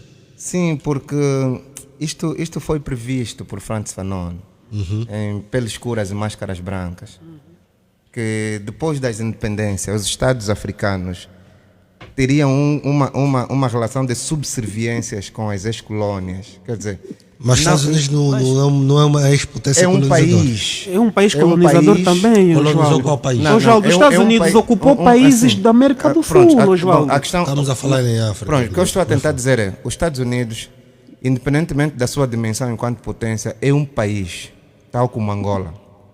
Joe Biden, independentemente da sua posição como presidente de um país que é uma superpotência hegemônica, é um presidente, é um chefe de um Estado, tal como o presidente João Lourenço. Portanto, uma visita de João Lourenço à Sala Oval não é nada de extraordinário, é uma visita apenas. E para mostrar mesmo que não é nada de extraordinário, é ver o que aconteceu depois dessa visita. Ou seja, o que aconteceu em Angola depois da visita do presidente João Lourenço aos Estados Unidos, né? Quer dizer, podemos aqui levantar uma hipótese. Olhando para a situação do país atualmente, se o presidente não fosse, qual é o fenômeno extraordinário que teria acontecido em Angola com a ida dele? Está a ver? Então, eu penso que há aqui uma relação de paridade. Seria normal o presidente Joe Biden também vir aqui e ser recebido pelo presidente João Lourenço. Eu não creio que o facto do presidente João Lourenço ter sido recebido... Não abriu um novo capítulo nas relações não abriu capítulo Angola nenhum. O que e acontece? os Estados Unidos? Não abriu capítulo nenhum. Sabe por quê? Porque a relação entre Angola e os Estados Unidos nunca estiveram sob corda bamba. O que aconteceu aqui é que o atual executivo angolano Mas o Paulo também sabe que os Estados Unidos só normalizou as relações com o Estado angolano em 93. Sim, mas o presidente não era João Lourenço. Está a ver? Por isso é que eu não vejo aqui nada de extraordinário. O que acontece aqui é que a atual gestão, o atual executivo angolano, facilitou a entrada dos Estados Unidos no corredor do Lobito. E se nós olharmos para os desígnios todos que têm sido assinados, desde o protocolo de Kyoto e até outros protocolos que têm sido assinados ou ratificados por Estados. Os americanos não ratificaram o protocolo de Kyoto. Sim, estou a falar por Estados, Okay. né? Em relação no médio e longo prazo, a redução massiva com gases de efeito estufa. Os Estados Unidos, por exemplo, não ratificou o protocolo de Kyoto, mas tem interesse em produzir carros que não produzem combustão. E esta matéria-prima está exatamente aqui em África. Ele precisa de um Estado que ele possa manipular no sentido de retirar os recursos. E essa manipulação é tão clara que se vê até no discurso oficial, e eu já falei aqui uma vez nesse programa, que eu fico assustado. Quando um dirigente usa esse termo exploração, isso me deixa preocupado. Usa esse termo num discurso oficial com a maior normalidade. E é exatamente isso que os Estados Unidos está a fazer com o Congo, com a Zâmbia, com a Angola, através do caminho de ferro do Lobito. Ou seja, nessa relação entre os Estados Unidos e Angola, há um elemento que ganha. E esse elemento é os Estados Unidos da América. Para terminar mesmo, eu quero também ouvir o Lutina. Para terminar, ao contrário do Agnaldo, eu olho, né, porque a minha primeira formação foi em linguística. E eu tive uma disciplina que se chamava semântica. E na semântica, nós utilizávamos um elemento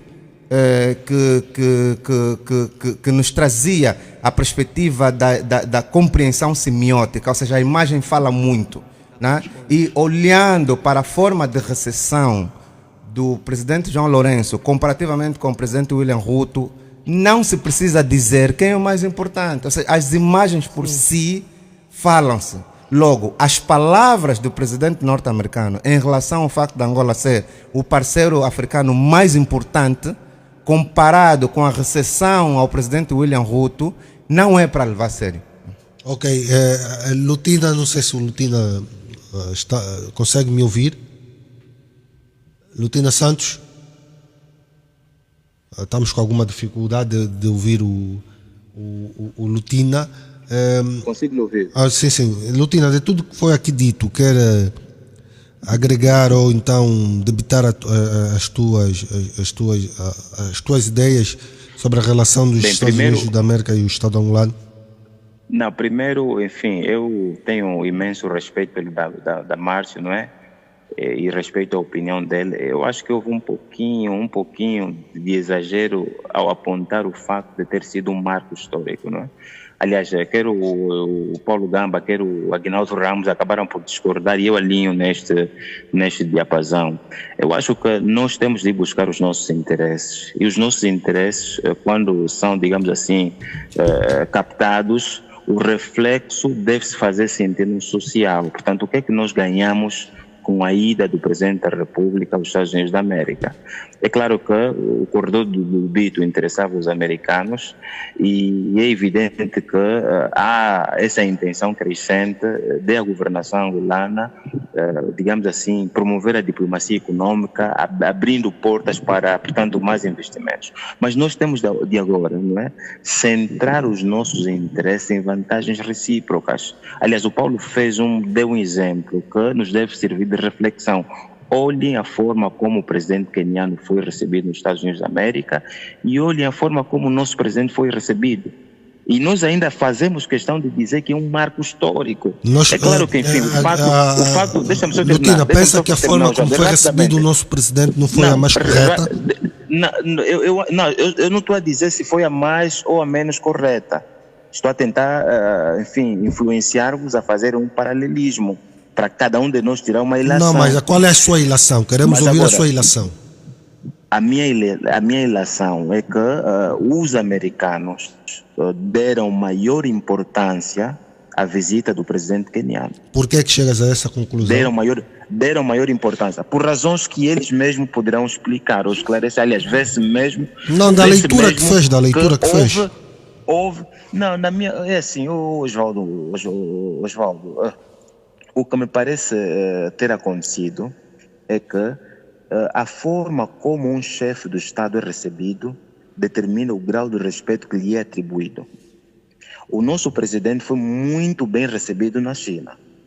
Foi muitíssimo bem recebido na China. Aliás, vê-se o valor do respeito que as autoridades chinesas atribuíram a um chefe de Estado.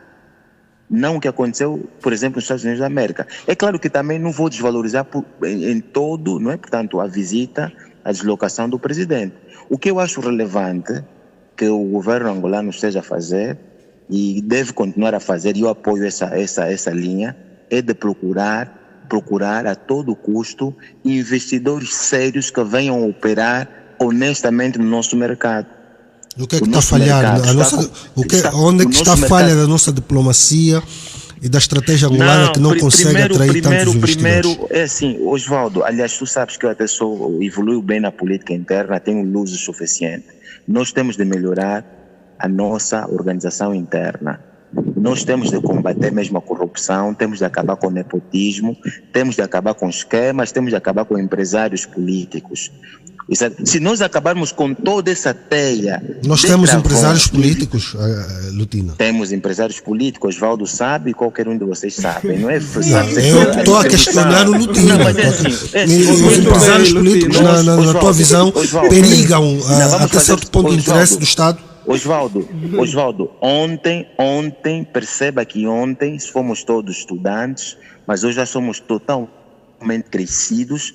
E se nós quisermos ver o nosso país a evoluir, e eu concordo com o Aguinaldo quando diz que o presidente deve ser bem aconselhado. Quando você diz que a visita do presidente é um marco histórico... Já saímos disso, Lutina. Já saímos disso. Que você não me quer deixar avançar. Mas, enfim, vamos lá, Osvaldo. Eu acho que nós temos de acabar com muitos esquemas e tu, melhor do que eu, sabe também que o próprio governo, não é? Portanto, o governo do presidente João Lourenço tem estado a tentar lutar contra a corrupção. Aliás, foi uma das bandeiras da sua governação. É claro que tudo isso tem a ver com a corrupção, inviabiliza a possibilidade do país prosseguir e desenvolver. Quem é o empresário que vai querer investir num país onde há dificuldades em termos de transparência, onde os tribunais têm uma articulação, enfim, digamos assim, difícil ainda de se assumir, ok? Portanto, há uma série de coisas que nós temos de organizar. Alô, Osvaldo? Não, estamos a escutar. Há uma série de questões, há uma série de questões internas, e isso vai ser benéfico para nós, que nós temos de reforçar para nós termos facilidades de atrair maior investimento. É claro, nós precisamos de investimento, o nosso mercado está com dificuldade, está a experimentar uma crise já longa, isso não tem estado a ser bom nem para a governação, muito menos para a população angolana. Obrigado, Lutina. Temos de lutar para que as coisas melhorem, dando os conselhos mais reais possíveis. Obrigado, Lutina. Temos exatamente 9 a 8 minutos para terminar o nosso debate. Eu vou pedir brevidade nos senhores nas vossas intervenções para esta última ronda de debate ou de perguntas. Aguinaldo Ramos, o que é que está a falhar para a atração de investidores? Quais são os principais pontos de estrangulamento para que a relação comercial entre Angola e os Estados Unidos não conhecem outro estágio de desenvolvimento entre os Estados? Bem, essa é uma pergunta cuja resposta obriga-nos aqui a olhar para um conjunto de fatores de forma holística, mas eu gostaria, Tamárcio, de pedir desculpa, se calhar, né? Usei de um pouco de radicalismo. Prontos, cada um de nós tem a forma de sentir as suas emoções e a pessoa tem direito de liberdade de falar o que pensa, desde que não ofenda terceiros. Mas eu queria só explicar o seguinte. Eu, Damárcio, sou daquele tipo que não importa a forma que você me recebe, desde que produza efeitos positivos para o meu povo. Eu sou assim, você pode me receber numa cabana como chefe de Estado, eu também como chefe de Estado, desde que eu sei que o meu povo aí vai sair coisas boas para mim, para o meu povo viverem bem, nice.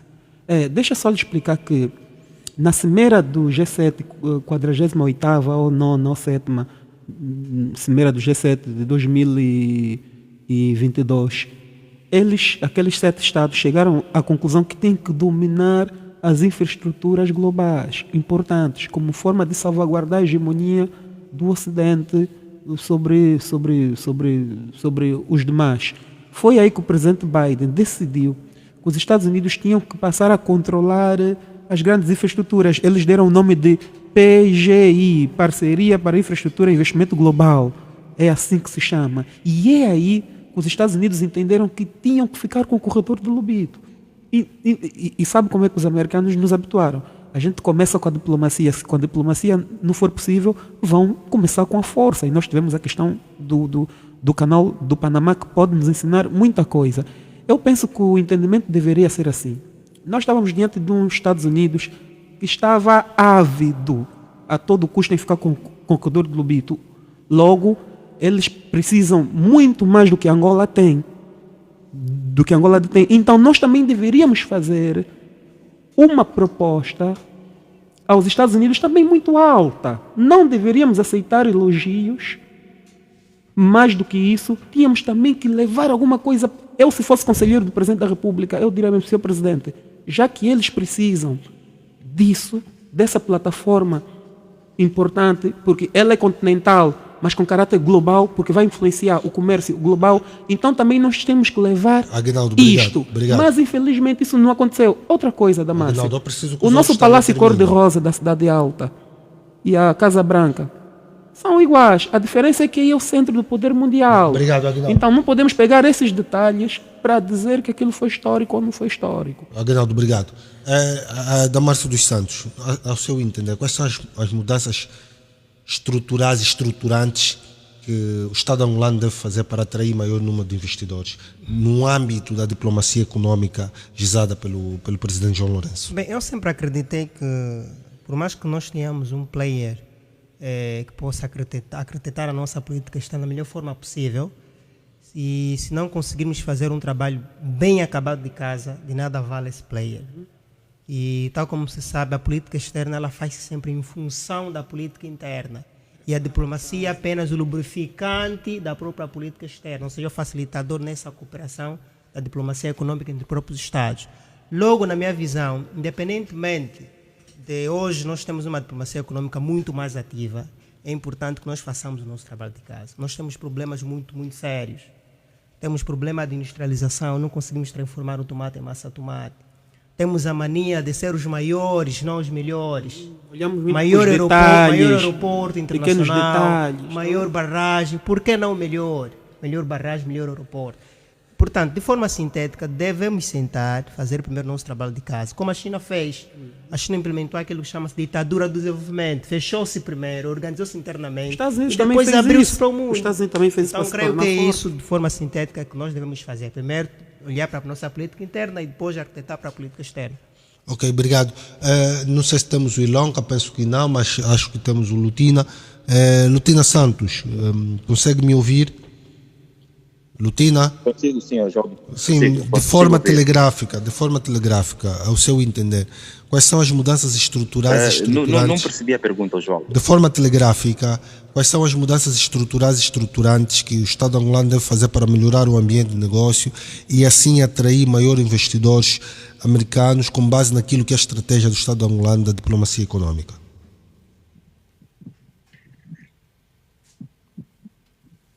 Alô, João. Eu estou a escutar, conseguimos lhe ouvir. Eu não consegui Não conseguiu perceber a pergunta. Não. A pergunta é a seguinte: consegui. que mudanças estruturais e estruturantes o governo angolano deve adotar no sentido de atrair maiores investidores americanos e aproveitar da melhor forma possível o AGOA, que permite com que Angola exporta produtos para os Estados Unidos da América? Osvaldo, eu vou simplificar a resposta. Eu acho que nós temos de melhorar internamente, não é? Portanto, os órgãos devem funcionar, os órgãos de soberania devem funcionar de forma equilibrada, né? Porque os americanos também olham para as questões democráticas e de liberdade de imprensa e etc. Estamos com alguma dificuldade de ouvir Lutina Santos, então eu vou estender a mesma pergunta para o... já temos o Lutina? Lutina? Penso que não. Paulo, faz favor. Sim. Acho que, enfim, acabei por ficar sem linha. Faz favor, de forma telegráfica, para permitirmos o Paulo também debitar.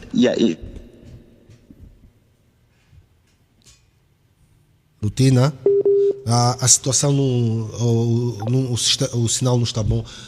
Paulo, para terminar mesmo este programa consigo, que mudanças estruturais e estruturantes nós devemos fazer para atrair maiores investidores e aproveitar da melhor forma possível o AGOA, que permite com que o Estado angolano possa exportar produtos nos Estados Unidos da América? Bem, é exatamente isso que os meus colegas já falaram, né? Embora, falando aqui, atração de investimento versus AGOA, estamos a falar de duas coisas diferentes, né? Ou seja, o AGOA enquadra-se no âmbito de um programa em que investidores nacionais podem utilizar a exportação e a atração de investimento estrangeiro tem a ver com vinda de empresariado estrangeiro para aqui. Nós precisamos criar um bom ambiente de negócio, isso ainda não conseguimos criar, Osvaldo. O bom ambiente de negócio passa por um processo muito transversal, desde a estabilidade cambial, desde a criação de infraestruturas básicas, energia estável, incentivos fiscais, ordenamento do território. Então, Paulo, pensa que Angola poderia pensar na possibilidade de se fechar internamente? Eu gostava aqui de responder a sua questão com um paralelismo. Nós devemos colocar a carroça atrás dos bois.